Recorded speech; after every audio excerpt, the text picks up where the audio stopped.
Are के ही class में आप सभी का स्वागत है। आज हम लोग चलते हैं क्वेश्चन नंबर 3 में। क्या है क्वेश्चन? पृथ्वी के केंद्र पर जी का मान 0 होता है, इस संबंध की स्पष्टीकरण कीजिए। ठीक है, तो पिछले वीडियो में यानी पढ़ाते समय, चैप्टर पढ़ाते समय ये आ चुका है, जी का मान कहाँ कहाँ निर्भर होता है, उसमें डिटेल में बताया गया है। फिर भी एक बार थोड़ा सा इसको देख लेते हैं, रिवीजन हो जाएगा। तो आइए देखते हैं। मान लेते हैं कि ये जो है पृथ्वी है,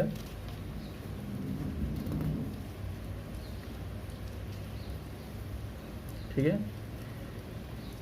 यहाँ पर कोई पिंड है, तो प्रश्न कह रहा है कि यदि यह पिंड पृथ्वी के केंद्र पर यहाँ आ जाए तो जी का मान 0 हो जाएगा। तो एक पिंड का उदाहरण ले लेते हैं। पिंड समझो यहाँ पर है, तो यहाँ पर मान जो है सर्वाधिक होता है जी का मान। जैसे जैसे नीचे आते हैं जी का मान क्या होता है, घटता जाता है और केंद्र पर आकर के 0 हो जाता है। इसका स्पष्टीकरण चाहिए। तो मान लेते हैं जब यहाँ पर पिंड था तब इसका जो है द्रव्यमान कितना था, m, यानी इस पर क्रियाशील बल कितना था। ये होता है यहाँ पर जी का मान, पहले जी हो जाएगा ये Gm/r² के, यानी जी किस पर निर्भर है, पृथ्वी के द्रव्यमान पर और पृथ्वी की त्रिज्या के ऊपर डिपेंड करता है, पृष्ठभाग पर है। तो अगर यहाँ पर इसका ये निकालते हैं बल कितना क्रियाशील है, तो ये होता है Gm/r² के। ने कहने का मतलब ये बल जो है किसके समानुपाती है, पृथ्वी के द्रव्यमान के। अब ये पिंड मान लेते हैं यहाँ से इतनी गहराई से इतने नीचे आया, तो उसकी गहराई मान लेते हैं कितनी है, d। यहाँ पर d क्या है, गहराई है। तो इस कंडीशन में जी का मान क्या होगा, पहले ये देख लेते हैं। अब पिंड यहाँ से यहाँ जब नीचे आया तो गहराई के अनुसार इसका द्रव्यमान भी क्या हो जाएगा, कम हो जाएगा। मतलब ये जो ऊपर का द्रव्यमान बच रहा है, इतनी पूरा ये पृथ्वी की त्रिज्या कितनी है, r, और d बिंदु तक के आया, तो ये भाग जो पृथ्वी का है वो क्या हो जाएगा, पिंड के यहाँ पहुँचने के केस में ये निष्प्रभावी हो जाएगा। मतलब ये प्रभावहीन हो जाएगा, इसका कार्य नहीं करेगा। तो जब ये द्रव्यमान इतना कम हो जाएगा तो यहाँ पर फोर्स क्या हो जाएगा, कम हो जाएगा। बल जो लग रहा है पृथ्वी की तरफ से वो बल क्या हो जाएगा, कम हो जाएगा।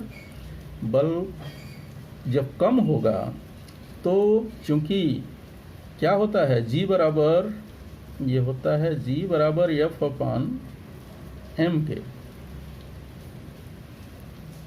ठीक है। किसी पिंड के लिए जब F कम हो जाएगा तो G का मान भी क्या हो जाएगा, कम हो जाएगा। तो अर्थात जब यहाँ पहुँचेगा पिंड इस जगह पर, तो ये जो पृथ्वी का भाग है वो निष्प्रभावी हो जाएगा, यानी इसका द्रव्यमान भी क्या हो जाएगा, कम हो जाएगा, निष्प्रभावी हो जाएगा। जब द्रव्यमान कम हो जाएगा तो बल कम हो जाएगा। बल कम होने के कारण क्या होगा, जी का मान घट जाएगा। अगर यही क्रिया चलती रही आगे तक, तो यहाँ तक पहुँचते पहुँचते ये जो गहराई इसकी है d, यह पृथ्वी की त्रिज्या के बराबर हो जाएगा। यानी तब क्या हो जाएगा, ये जो d है, जब d = r यदि हो गया, तब ये r - d फिर क्या हो जाएगा, जो डिस्टेंस बचेगा वो 0 हो जाएगा। यानी ये जो दूरी है वो 0 हो गई। जब दूरी 0 हो गई तो फिर जी का मान क्या हो जाएगा, 0 हो जाएगा। कहने का मतलब कि पिंड यहाँ तक आया तो ये प्रभाव निष्पा, और अंदर आया तो इसका और द्रव्यमान कम होता जाएगा। धीरे धीरे जब केंद्र पर पहुंचेंगे तो पृथ्वी का द्रव्यमान क्या हो जाएगा, एकदम 0 हो जाएगा, बाकी निष्प्रभावित हो जाएगा। अभी आप लोग सोचते होंगे कि पहले हमने ऐसा सुना है कि द्रव्यमान सब जगह समान रहता है। तो द्रव्यमान किसका समान रहता है, पिंड का। जैसे ये पिंड है 50 किलो का है, तो यहाँ भी 50 किलो रहेगा, यहाँ भी 50 किलो रहेगा। लेकिन यहाँ द्रव्यमान किसका कम हो रहा है, पृथ्वी का, क्योंकि पृथ्वी का भाग कम होता जा रहा है। जब इतने अंदर जा रहे हैं तो ये पृथ्वी का भाग निष्प्रभावी हो गया, और अंदर आए तो और ऊपर का भाग निष्प्रभावी हो गया। जब यहाँ पहुँच गए तो पृथ्वी का पूरा भाग जो है निष्प्रभावी हो गया। बल कहाँ से लगता है, पृथ्वी के सारे जगह से बल लगता है। जब द्रव्यमान ही कम होता गया तो बल कम होता गया। जब बल कम हो जाएगा तो जी का मान पृथ्वी के केंद्र पे पहुँच करके 0 हो जाएगा। इसको मैथमेटिकली भी प्रूव कर सकते हैं। जैसे यहाँ पर ये है, अगर ये पूरे का द्रव्यमान m है तो अंदर का द्रव्यमान अगर देखिए तो कितना बचा m डैश, तो यहाँ पर जो f डैश कितना होगा प्रभावशाली बल, ये बराबर हो जाएगा जी एम डैश m अपान कितने के, r माइनस डी के। वहाँ कितना था r स्क्वायर के, तो इतना ये दूरी घटी, तो ये दूरी कितनी हो जाएगी इसकी पिंड की, यहाँ से r माइनस डी का स्क्वायर हो जाएगा। ठीक है। अब ये जो पृथ्वी है, तो पृथ्वी तो यहाँ भी घनत्व तो समान रहेगा, यहाँ भी घनत्व रहेगा, दोनों भागों का घनत्व क्या होगा, जब समान होगा तो द्रव्यमान बराबर होता क्या है, घनत्व बराबर होता क्या है, ये होता है यम अपान वी, द्रव्यमान बटे आयतन, द्रव्यमान बटे आयतन होता है। तो इसके हिसाब से दोनों का, पूरे पृथ्वी का और आयतन का अनुपात और अंदर वाले भाग के द्रव्यमान का और आयतन का अनुपात क्या होगा, समान होगा, क्योंकि घनत्व तो समान है। तो इसलिए हमको क्या मिल जाएगा, यानी इसका m डैश अपान v डैश ये बराबर कितने के हो जाएगा, m अपान v के। क्यों, क्योंकि घनत्व तो क्या है, यहाँ पर अचर है, एक की पृथ्वी के लिए है, तो घनत्व क्या हो जाएगा, अचर हो जाएगा। जब अचर हो जाएगा तो यहाँ पर m डैश अपान v डैश यानी अंदर वाले भाग के द्रव्यमान और आयतन का अनुपात बराबर होगा पूरी पृथ्वी के द्रव्यमान और आयतन के अनुपात के। तो यहाँ से m डैश निकाल सकते हैं, इसलिए m डैश क्या हो जाएगा, m upon v into V dash. अब यहाँ पर वैल्यू अगर रख लें इसका, तो m गुणे v डैश, यानी वॉल्यूम का फार्मूला क्या होता है, 4/3 पाई r क्यूब। तो यहाँ पे r क्यूब मतलब डिस्टेंस कितनी है, r माइनस डी है का क्यूब बटे इसका आयतन क्या हो जाएगा, 4/3 पाई r क्यूब। ठीक है, ये 4/3 पाई कट गया, तो यानी हमको क्या मिल गया, m dash is equal to m r minus d का क्यूब बटे r क्यूब। ठीक है, ये हमको ये जानकारी मिल गया। अब इसी तरह से हम g का मान निकाल लेते हैं। इस प्रकार अगर g निकालेंगे तो g बराबर क्या होता है, अंदर के लिए f डैश अपान क्या हो जाएगा, m के पिंड के द्रव्यमान के। तो f डैश यहाँ पर कितना आ जाएगा, कैपिटल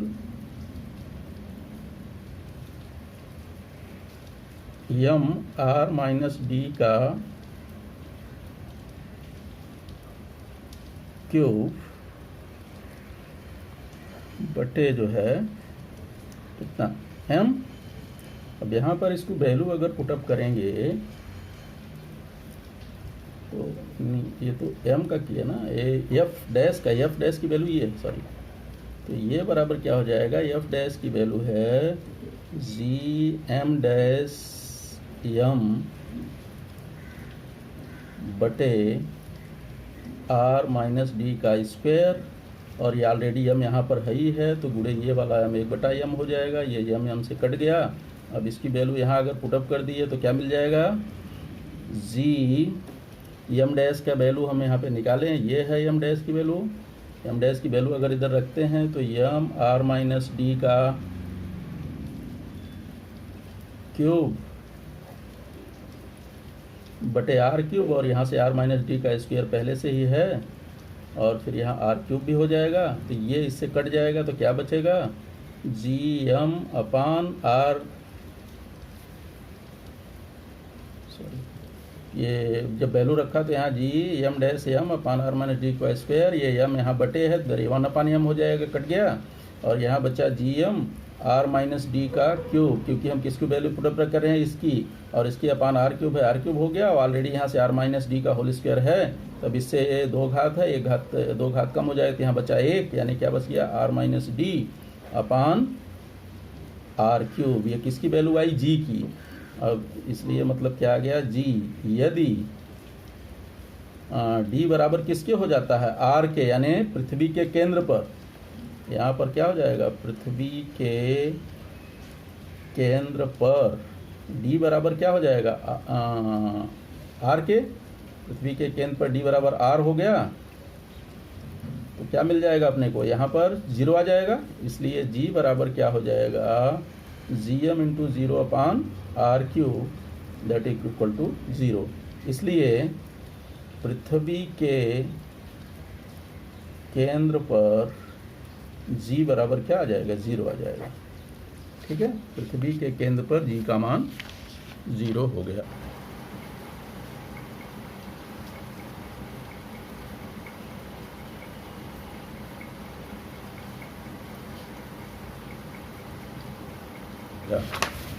समझ में आ गया होगा। ठीक है, पहले डिटेल में बनाया गया है, इसे बताया गया है, इस आधार पर जो है तो नोट बना के लिख सकते हैं। ये तो समझाने के लिए हमने मैथमेटिकली प्रूव कर दिया। वैसे बाकी तो जो बताया गया यही कि जैसे जैसे हम गहराई में जाएंगे वैसे वैसे जो है पृथ्वी का द्रव्यमान भी कम होता जाएगा। पृथ्वी का द्रव्यमान कम होने के कारण जो है बल, जो क्रियाशील बल है वो भी घटता जाएगा। बल घटेगा तो यहाँ पर जी का मान भी कम होता जाएगा और केंद्र पर जाकर के शून्य हो जाएगा, क्योंकि केंद्र पर पहुंचने पर द्रव्यमान पृथ्वी का टोटल द्रव्यमान निष्प्रभावी हो जाएगा, इसलिए बल क्रियाशील नहीं रहेगा, अर्थात जी का मान शून्य हो जाएगा। अब चलते हैं अगले प्रश्न में। अगला प्रश्न है, सिद्ध करो कि एक तारे से r अंतर पर स्थित ग्रह का परिभ्रमण काल t है, यदि वही 2r अंतर पर हो तो उसका परिभ्रमण काल कितना होगा। इसको ज्ञात करने के लिए इधर जो है सवाल लगा लेते हैं। इस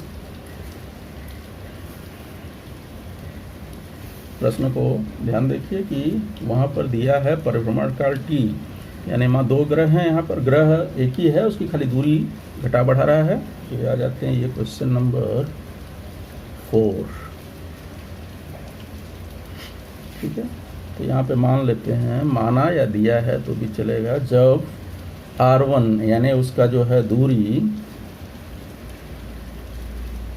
r1 बराबर है r, तब वो t1 ये बराबर t के आवर्त काल के कह रहा है। और जब दोबारा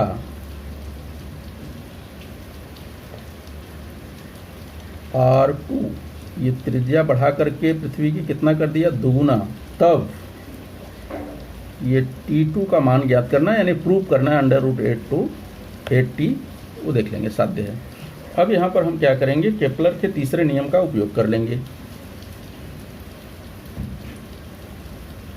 केपलर के तीसरे नियम से, केपलर का तीसरा नियम क्या है, t² upon r³ is equal to k constant. तो इस आधार पर अगर हम r1 t1 रखते हैं तो भी क्या हो जाएगा, इसका ये बन जाएगा t1² upon r1³ is equal to k। ये मिल गया एक, और दूसरा जो है हमको मिल जाएगा इसी प्रकार, अगर t2 के सापेक्ष लेते हैं तो t2 का स्क्वायर बटे r2 का cube is equal to k। अब यहाँ पे 2 रास्ता है, यहाँ इसकी वैल्यू पुटअप करके हम मान निकाल ले जो है t का, और इसमें रख दें r का, तो इसमें रख करके कर सकते हैं। या तो फिर इससे अच्छा है कि दोनों का तुलना कर दें, तुलना करने पर हमको जो है और इजी हो जाएगा, जो वैल्यू मालूम है वो रख देंगे, मिल जाएगा। तुलना करें तो दोनों क्या होगा, कथन 1 और 2 का राइट साइड सेम है, लेफ्ट साइड जो है समान होगा, थोड़ा इजी हो जाएगा। कथन 1 तथा 2 से क्या कर लेते हैं, दोनों का कांस्टेंट है, तो ये कर लेंगे t1² या t2 को पहले ले लेते हैं क्योंकि हमको वही ज्ञात करना है, t2² अपान r2 का क्यूब, ये दिख रहा है,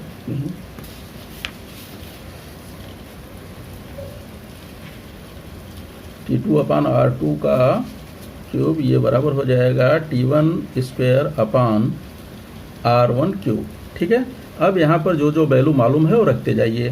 अब यहाँ पर देखिए r2 का दिया है कितना, 2r, तो इसलिए हो जाएगा यहाँ पर t2² अपान 2r का cube is equal to t1², t1 की जगह कितना दिया है t, ये हो जाएगा t², और फिर क्या है यहाँ पर r1², r1 का मान ऊपर देखिए लिखा है कितना r, ये हो गया r³। अब इसको हल कर लीजिए और पक्षांतर कर लीजिए, तो t2² ये इधर जाएगा t² अपान r³ इंटू, तो उधर जाएगा, इसका क्यूब भी करिए तो ये हो जाएगा 8r³, आर क्यूब से आर क्यूब कट गया तो क्या बच गया इधर, t2 स्क्वायर बराबर 8t²। इसलिए t2 बराबर √8 का जो है वर्गमूल 8 और ये t² का वर्गमूल t, ये बाहर आ जाएगा। अर्थात ये अपने को यही सिद्ध करना था, t2 = √8t। ठीक है, चलते हैं अब अगले क्वेश्चन में। प्रूव हो गया, यही करना था, इतना गुना होगा। अगला प्रश्न है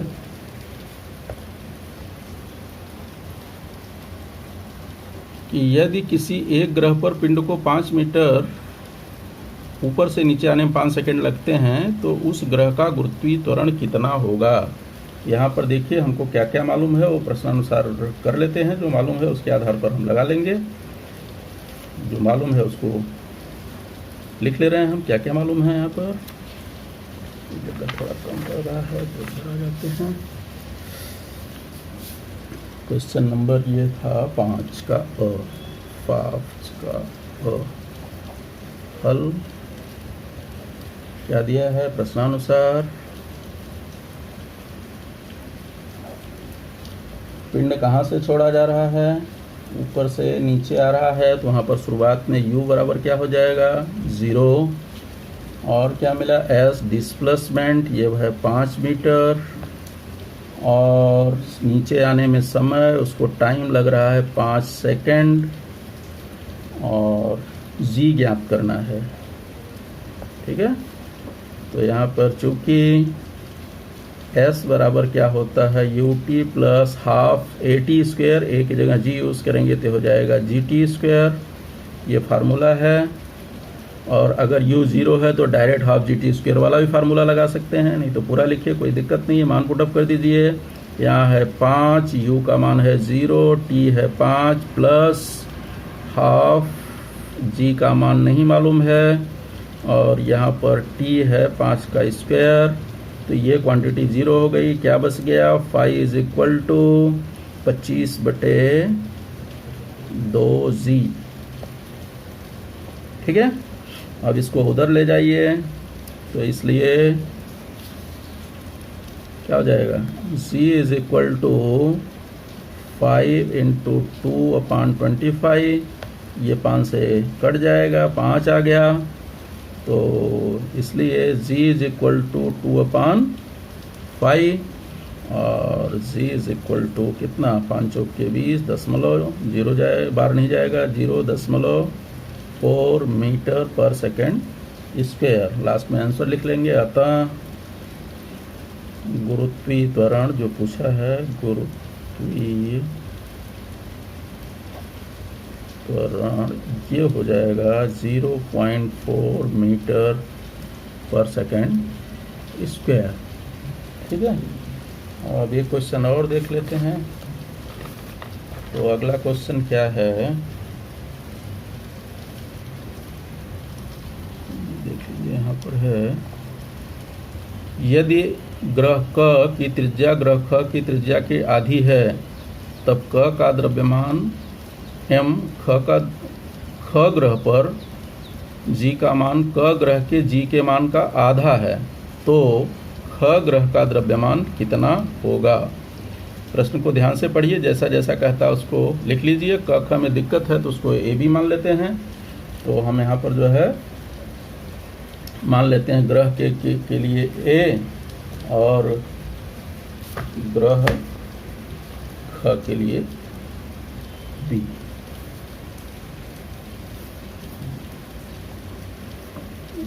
हल कर लेते हैं ये क्वेश्चन नंबर 5A।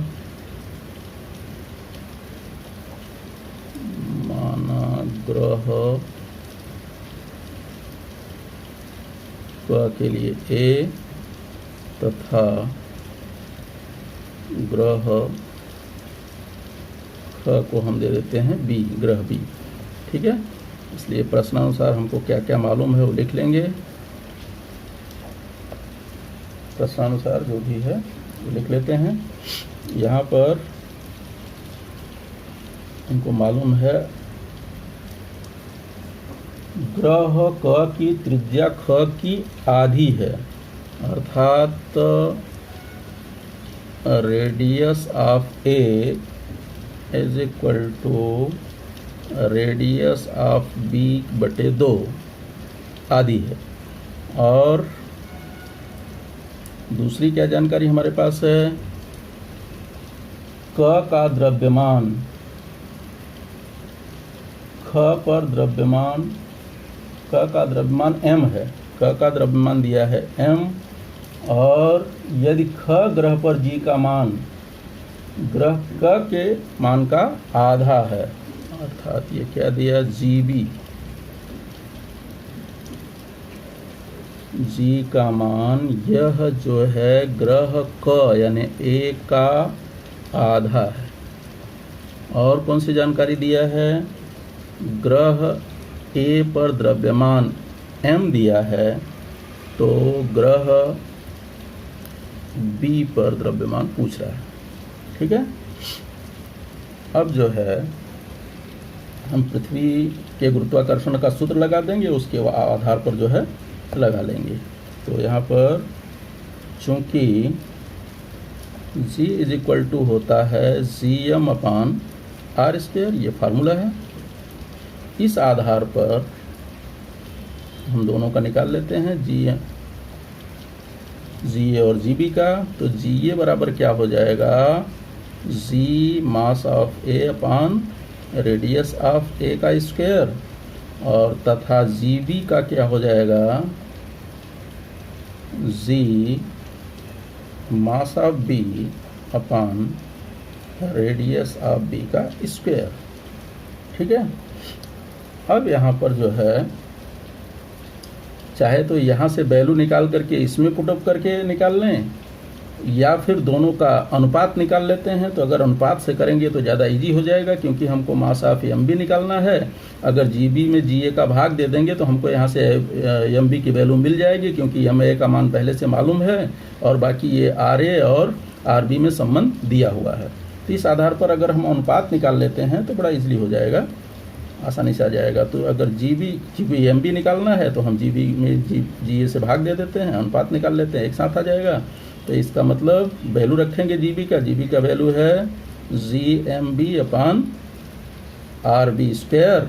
अब डिवाइड के डिवाइड दिक्कत अगर आता है तो इसको डिवाइड को ऐसा भी लिख सकते हैं, ये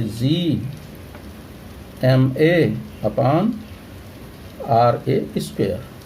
अब जिसकी जिसकी वैल्यू मालूम है उसको हम लिखते जाते हैं।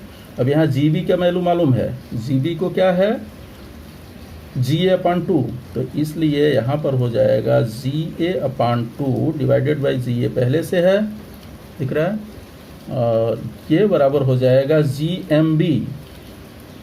G तो कट जाएगा, चलो बाद में काट देंगे, नहीं तो यहाँ से भी गायब कर सकते हैं। GMB, MB का मान मालूम नहीं है, RB का मान मालूम है तो लिख लीजिए, RB नहीं दिया, ये RA के रूप में दिया है। फिर इसके बाद देखिए क्या मालूम है, तो इसको RB रहने दीजिए, और इसके बाद डिवाइड, चाहे मल्टीप्लाई कर दो या डिवाइड ही रहने दे दो, कुछ फ़र्क नहीं पड़ेगा। मल्टीप्लाई करेंगे तो ऊपर चला जाएगा ये, तो इधर का आ गया GMA। चाहे MA की जगह M रखो या बाद में रख देंगे, बाद में रखेंगे, छोड़ जाने दो, MA रहने दीजिए। फिर पहले RA RB और GA GB का मान संबंध रख देते हैं। तो यहाँ पर क्या हो जाएगा, जब ये गुणे कर रहे हैं तो ये ऊपर चला जाएगा ना, गुणे करेंगे तो ये RA ऊपर जाएगा। RA का मान क्या है, RB बटे 2 के बटे GMA। ठीक है, समझ में आया, गुणा कर रहे हैं तो ये ऊपर जाएगा और ये नीचे। RA जब ऊपर गया तो RA का मान ऊपर, देखिए ऊपर लिखा है, RA का मान जो है RB बटे 2 है। अब जो है इसका स्क्वायर है, तो यहाँ पर क्या करेंगे, स्क्वायर लगा देंगे। ठीक है, अब इसको सिंप्लीफाई कर लेते हैं। यहाँ देखो GA से कट जाएगा तो क्या आ गया, 1/2, GA कट जाएगा, दिखाई दे रहा है ना, GA से कैंसिल हो गया, 1/2 बराबर G। अब ये देखो G ऊपर नीचे है, ये भी कैंसिल हो जाएगा, क्या बचा, MB बटे RB का स्क्वायर गुणे, यहाँ पे क्या हो जाएगा, 4 क्या है कि नीचे आ जाएगा, ये आ जाएगा आर बी स्क्वायर अपान 2 का वर्ग 4 होगा, बटे में है तो ये हो जाएगा 4 नीचे इनटू यहाँ पर जी तो कट गया, जी से जी, इसको काटना चाहें तो काट सकते हैं। तो बचा क्या, एम ए रहने दीजिए, बाद में देखते हैं। अब देखो ये भी कट गया जो है, ठीक है। अब कितना बच गया जो है, इसलिए 1/2 इधर था ही, और इधर से कितना आया 4 ऊपर जाएगा तो 1/2 गुणे क्या हो जाएगा 4 बराबर एम बी बटे एम ए, ठीक है, समझ में आया। अब ये इससे कट जाएगा, यानी इसलिए इसको इधर मल्टीप्लाई कर दो तो ये आ गया 2ma बराबर क्या है mb, ठीक है, अर्थात इसलिए mb बराबर क्या हो गया 2ma, और m का मान दिया है पहले से m, इसलिए mb is equal to 2m, ठीक है, समझ में आ गया। तो अब देख लीजिए कहीं अगर दिक्कत है तो अनुपात से निकालेंगे, तो भी अनुपात से अगर नहीं निकालना है तो इसका वैल्यू जो है रख करके भी इससे वैल्यू निकाल करके इसमें पुटअप कर दीजिए और फिर आ जाएगा, और या तो ज़्यादा बेहतर है कि अनुपात से निकाल लीजिए, ठीक है। आज इतना ही, फिर आगे बाद में देखते हैं, ठीक है, यहाँ तक ये हो गया।